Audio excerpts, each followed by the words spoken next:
Gracias. Retornamos al Tribunal de la Tarde. Aquí estamos ya conectados a través de la plataforma Zoom con el ingeniero Guillermo Carán, ex gobernador del Banco Central de la República Dominicana. Buenas tardes, ingeniero. Un placer tenerle aquí en el Tribunal de la Tarde. Gracias. Buenas tardes a ustedes y a todos los televidentes.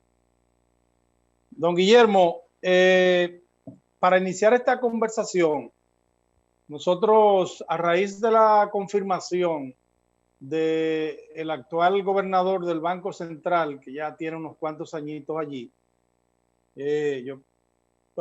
Malcún fue el último después de él. Usted también estuvo en el Banco Central. Y nosotros decíamos que pareciera como una incongruencia por parte de Luis Abinader y del Partido Revolucionario Moderno, que durante toda la oposición que le realizaron al gobierno PLDista, pues ellos castigaban acremente las decisiones que tomaban en el Banco Central y decían que incluso llegaron a decir que se maquillaban informaciones. No parece una incongruencia desde su óptica. Bueno, yo creo que la situación de la crisis sanitaria y económica y las gestiones que el gobernador Valdés Albizu había iniciado y sobre todo la delicada situación que atraviesa el sistema financiero, porque fíjate que el Banco Central ha establecido una serie de facilidades financieras para activar la economía, pero el gobierno anterior había prohibido las operaciones. Entonces había una situación, a mi juicio, muy delicada de que mientras el Banco Central ofrecía facilidades, ponía en manos de los bancos el dinero para que los bancos se lo prestaran a las empresas, resulta que esas empresas estaban cerradas. Y entonces se corre el riesgo de que tanto los bancos como las empresas, con muchos pesos en la mano, que tienen algo que hacer con ellos, lo que la tentación de acumular dólares. Y me parece que para garantizar que eso no se produjera, es una medida atinada y pertinente la que efectuó el presidente Abinader. Por otro lado, se han iniciado una serie de gestiones financieras con el Fondo Monetario Internacional y con agentes económicos, por ejemplo, en los cuales nosotros tenemos depositados dólares de nuestras reservas, incluyendo bancos norteamericanos, que me parece que es prudente que se culmine esta operación. No es la primera vez que en República Dominicana sucede que en un cambio de gobierno frente a una situación política y económica incierta, los gobernantes de turnos ratifican al gobernador en vigente, porque eso es una especie de equilibrio monetario para poder enfrentar eventuales tentaciones fiscales. Balaguer lo hizo en el 66 con Diógenes Fernández. Leonel Fernández lo hizo con Valdés Albizu, porque Valdés Albizu era gobernador cuando Balaguer en el año 96. De manera que es una medida que contribuye a establecer confianza en el mercado financiero y porque no es lo mismo cambiar el ministro de Hacienda que el gobernador del Banco Central. Entonces, yo creo que fue atinada la decisión del presidente. Don Guillermo, gracias por estar con nosotros. Soy Luis Castillo de este lado. Quisiera preguntarle lo siguiente, a ver si puede responderme. Usted sabe, don Guillermo, que últimamente ha habido un debate en el país sobre el tema de las AFP, los fondos de pensiones. Hubo en un momento del COVID una triangulación económica financiera vía las AFP, Banco Central y luego el gobierno con un dinero. Y todo esto ha generado un tanto de intranquilidad en una parte de la población que quizás no maneja tanto estos números macroeconómicos y estas cifras, pero que sí siente los embates de una situación que ha generado pérdida de miles de empleos en un país donde los salarios son pírricos, y ahora hay gente diciendo, pero ¿por qué las ganancias de las AFP son tan exorbitantes, tan fuera de lo normal? usted que es un especialista en temas macroeconómicos, si pudiera decirnos si es factible de alguna manera una modificación a esta ley desde el punto de vista económico y si implicaría algún impacto a la economía el hecho de que decidan erogarse algunos fondos de estos de las AFP. Yo estoy de acuerdo con que el sistema debe revisarse. Lo han planteado incluso los propios sindicatos que supuestamente representan a los trabajadores que tienen el ahorro. Estoy de acuerdo con una revisión integral del sistema de seguridad social. En lo que no estoy de acuerdo es en la demagogia que hay alrededor del pedimento del 30%. Y por varias razones. En primer lugar, hay una carencia de representatividad. Lo que están pidiendo, lo del 30%, no representan a los partidos por los cuales ellos son diputados. Tampoco representan a los trabajadores porque los trabajadores se han opuesto. Están en contra, por supuesto, del sistema de pensiones y las autoridades monetarias, porque en primer lugar, hay tres razones. En primer lugar, el sistema de pensiones no se diseñó para contingencia, se diseñó para prever la vejez y la discapacidad de los ahorrantes. Si hay una crisis económica ahora por la crisis sanitaria, hay que buscar la solución por otra vía, pero no romper la institucionalidad que está diseñada en esa ley para reservar ahorros para cuando se envejeciente en la etapa de discapacidad. En segundo lugar, una medida tan abrupta como retirar el 30% tiende a desestabilizar el sistema financiero. Retirar el 30% de golpe, que equivaldría a unos 100 y tantos mil millones, pudiera poner en peligro la estabilidad financiera. Y recuerden que en los bancos hay la teoría del dominó, que cuando un banco quiebra y otro que quiebra. A mí me tocó, por ejemplo, la crisis bancaria de los 90 y 7 bancos quebraron, porque un banco en particular se sobrevivió. Bueno, entre los bancos hay depósitos, interconexiones. Tú me prestas, yo te presto. Entonces, de manera que al crear un banco, hay una cadena que cae. Y en tercer lugar, esos fondos de pensiones ahora están jugando un factor importante macroeconómico en la estabilidad macroeconómica. Muchos de ellos están depositados en el banco o están o han adquirido títulos del Ministerio de Hacienda. Yo no estoy de acuerdo con eso, pero hacerlo ahora sería detonar una situación calamitosa, porque ¿por qué ¿por qué hay títulos de Hacienda comprados con los fondos de pensiones? Porque hay déficit fiscal. Yo no estoy de acuerdo con los déficits fiscales y he sido un crítico. No estoy de acuerdo con el endeudamiento y he sido un crítico. Pero ahora hay una situación de que hay un déficit fiscal casi obligatorio, combinatorio, porque tú tienes muchos gastos para enfrentar la pandemia y tienes una economía caída que no está contribuyendo ni está produciendo las recaudaciones necesarias para financiar esos gastos. Entonces, vamos a tener un déficit fiscal que hay, bueno, ya he dicho que hay gestiones de financiamiento externo, hay tentaciones de emisiones monetarias, pero si arriba de eso tú le succionas, le quitas la posibilidad de financiamiento al gobierno a través del Ministerio de Hacienda, o le resta la posibilidad al Banco Central de que para estabilizar el mercado cambiario, que no haya tantos pesos circulando, porque más pesos circulando con los mismos dólares es devaluación.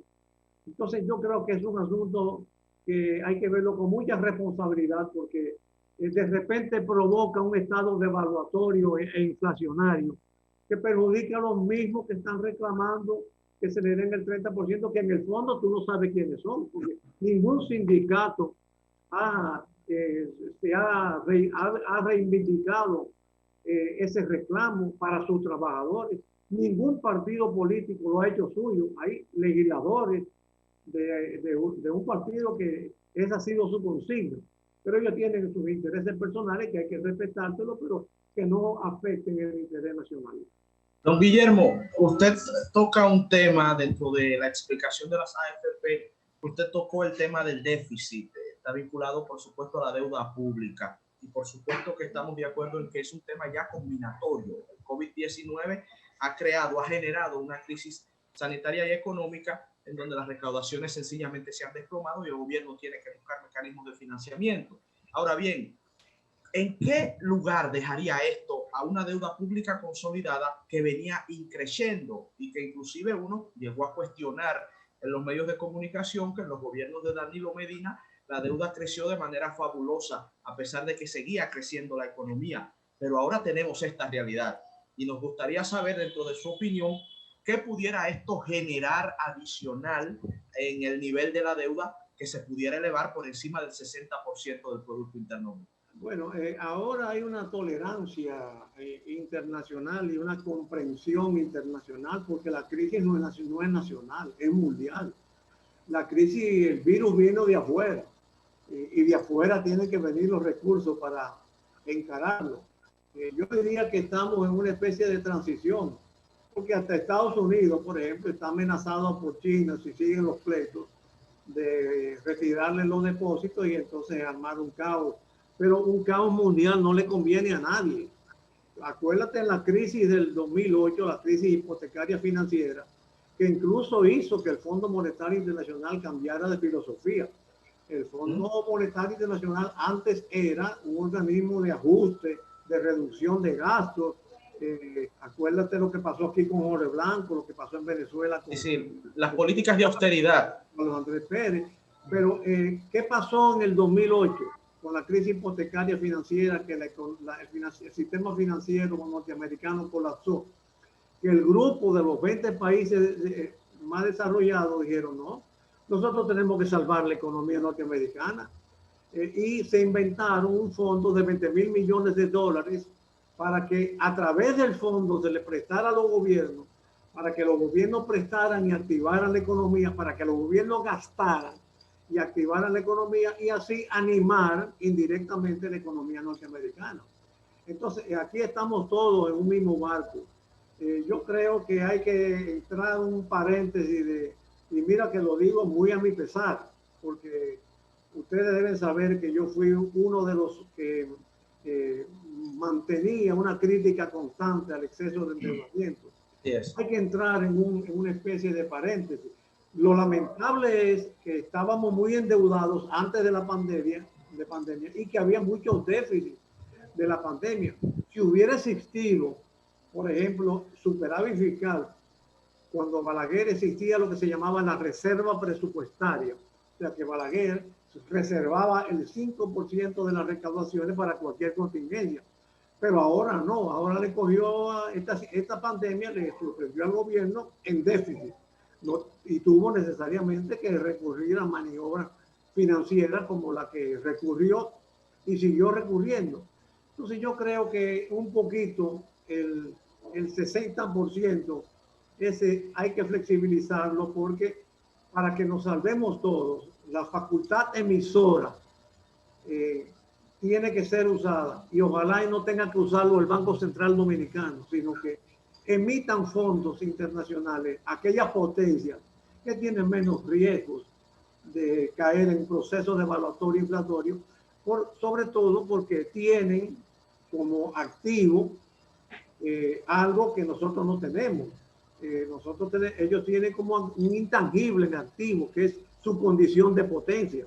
Estados Unidos puede endeudarse hasta donde quiera, porque es una potencia tecnológica y militar. Nosotros no. Nosotros si nos pasamos de la raya nos ocupan militarmente como pasó hace aproximadamente un siglo.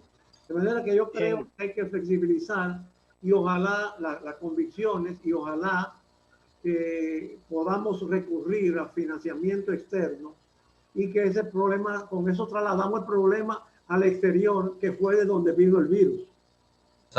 En medio de esta pandemia, ingeniero, y de la caída prácticamente estrepitosa del turismo, que es una de las bases fundamentales del desarrollo económico del país, la situación de las pymes.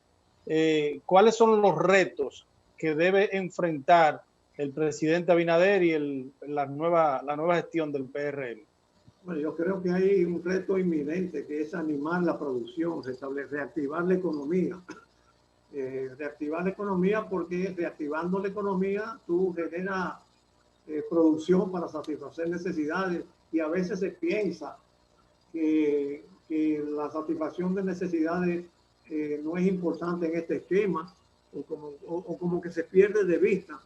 El buen alimentado tiene más resistencia, y el buen vestido, el buen protegido en su vivienda, el que tiene agua, en fin, todo estos bienes y servicios, el que dispone de bienes y servicios está más acorazado, está mejor acorazado para combatir el virus. Ya lo han dicho los expertos. Hay que fortalecer el sistema inmunológico. ¿Y cómo tú fortaleces el sistema inmunológico? Alimentándote bien. Y para alimentarte bien tienes que tener producción. Y también tú lo proteges comprando, qué sé yo, medicamentos, vitaminas. Y para tú poder comprar alimentos y vitaminas, tú tienes que tener trabajo, ingresos, o tienes que tener ahorro o una despensa donde te puedas abastecer adecuadamente. Pero aproximadamente la mitad de los dominicanos carecen de ahorro y de despensa. Entonces tiene que haber animación económica para crear puestos de trabajo, para que la gente pueda tener dinero para comprar alimentos, para comprar medicina, y además para que las empresas puedan vender, y al vender cobrar tributos y pagarle y aumentar las recaudaciones, y con ello disminuir el déficit fiscal. Entonces, Guillermo, el principal reto es, a mi juicio, reactivar la producción. Don Guillermo, yo quisiera preguntarle lo siguiente, porque es una inquietud que yo tengo. Está el tema del modelo económico del país. O sea, el modelo económico del país es una economía que depende del servicio, depende del turismo, depende demasiado de las remesas. Creo que dentro de la crisis se presentan oportunidades, y una de las oportunidades que nos ha presentado esta crisis del COVID es hacernos entender de una vez y por todas que no podemos seguir dependiendo de una economía que dependa tanto del turismo y de la remesa. Entonces yo digo, tenemos Haití como un vecino, tenemos las islas, somos una potencia regional en el Caribe y un referente en materia turística, ¿verdad? Pero ¿por qué no podemos cambiar el modelo? ¿Por qué no podemos explotar otras áreas que tenemos, quizás otras industrias? Yo no sé, quizás incursionar más en la pesca. Ahora que hablaron de Manzanillo, o sea, es hacer otras cosas, que la economía nuestra no sea tan frágil y no dependa tanto de factores externos. ¿Qué cosas podríamos hacer? Bueno, en primer lugar, hay algo de filosofía en eso. Yo estoy de acuerdo con que debemos disminuir la dependencia de los sectores como remesa, turismo, zona franca. Bueno, zona franca y producción. Vamos a decir, remesa y turismo. Pero eso se puede, disminuir la dependencia, tú puedes lograrla de dos formas: o descuidando las remesas y el turismo, o dándole más importancia al sistema productivo. O sea, no disminuyendo las remesas y el turismo, sino aumentando la proporción de lo que se llama producción primaria. Lo que llaman en los Estados Unidos los commodities, los productos tangenciales. Yo creo que aquí hay que volver a una economía de producción primaria, de la agricultura, de todo el concepto agropecuario, incluyendo pesca, foresta, y de la industria, la minería, en fin. Ahora, hay un cambio fundamental de modelo que se logra, pero asociado a otro criterio, que es al criterio de la situación fiscal. Porque ¿qué es lo que está pasando hasta ahora? ¿Qué es lo que ha pasado en los últimos años? Que nosotros tenemos un gobierno, o hemos tenido gobiernos que gastan mucho, recaudan poco. Si ponen una reforma tributaria para recaudar más, entonces gastan más y el déficit pasa a ser el mismo. Entonces el dinero que buscamos prestado adentro y afuera, en lugar de destinarlo a financiar las actividades productivas, lo destinamos a cubrir los déficits, con el agravante de que para cubrir déficits frente al Estado, las tasas de interés son caras. La tasa de interés ha estado colocado al gobierno dominicano en bonos domésticos hasta un 11%. ¿Qué pasa cuando tú tienes una tasa de interés cuando el Estado te paga domésticamente al mercado financiero, a los bancos nacionales, a los fondos de pensiones? Cuando el Estado paga un 11%, que todos los recursos de esos bancos, en lugar de guardarlo para cuando venga un agricultor a pedir un préstamo o un industrial a pedir un préstamo, se lo pagan porque el agricultor no va a pagar esa tasa de referencia del 11%. Es muy alta para un agricultor. Tiene más rentabilidad para los bancos. Prefieren vendérselo, prestárselo al Estado. El que tiene dinero, si tú tuvieras $1 millón de pesos y tú vas y tienes la opción de comprar un título de deuda al 11%, en lugar de invertirlo en una agropecuaria que tú no sabes si va a venir una sequía, una inundación, un ciclón, si va a venir un delincuente y te va a asaltar cuando tú vayas a la finca, si va a tener mano de obra, si vas a tener mercado cuando produzca tu... O sea, en fin, la agropecuaria es más riesgosa y la industria menos, pero la agropecuaria es más riesgosa que tenerlo invertido en el Estado con la garantía... Don Guillermo. Con la garantía ilimitada del Estado. Entonces, hasta ahora hemos tenido una economía especulativa, donde lo importante es la rentabilidad. Ahora hay que cambiar el modelo para una economía de producción. Finalmente, por nuestra parte, don Guillermo, por motivos de tiempo, la entrevista sumamente interesante tiene que llegar a su final. Nos gustaría saber su opinión. En segundos. Su opinión como economista del toque de queda. Tuvimos la oportunidad de hablar con una profesional de la salud que está en contra ella del toque de queda porque siente que ya no tiene efectividad, y nos gustaría saber su visión como economista de esta medida que ha adoptado el Estado Dominicano, si debe continuar o si ya no está siendo efectiva. Mira, yo más que el toque de queda, yo creo que lo que aquí tenemos que procurar es lo necesario para normalizar la producción. Aquí hay muchas actividades que están prohibidas. Y yo entiendo que los espectáculos estén prohibidos, porque lo que tenemos que, para contener la pandemia, tenemos que evitar aglomeraciones. Y por supuesto, en un espectáculo, en una discoteca, en un anfiteatro, en un show, ahí hay aglomeraciones. Pero nunca he creído que la prohibición de operaciones es un recurso válido y efectivo para eliminar los contagios. Los contagios se han debido fundamentalmente a la imprudencia social, el exceso de contagio, a la imprudencia social, y eso es lo que hay que atacar. Pero lo que no estoy de acuerdo en que se sigan paralizando producción, y hay que ir normalizándolo para poder tener el esquema que antes te dibujé de más producción, más empleo, más compras, más ventas, más recaudaciones y menos déficit. Muchísimas gracias. Muchísimas gracias a don Guillermo Carán, ingeniero Guillermo Carán, economista, ex administrador del Banco Central de la República Dominicana o gobernador. Muchas gracias por estar con nosotros aquí en el Tribunal de la Tarde. Cerrar, ojalá el equipo de producción pueda hacerlo, con unas felicitaciones especiales a nuestro amigo, hermano y compañero de labores, Julio Alberto Martínez Ruiz, que está de cumpleaños en el día de hoy. Felicitarles desde aquí y darle nuestra solidaridad, nuestro abrazo. Felicidades, Julio Alberto. Un abrazo. Dios le bendiga. Gracias a ustedes. Mañana, si Dios lo permite, de 4 a 6, aquí estaremos en Telefuturo, Canal 23, el Tribunal de la Tarde.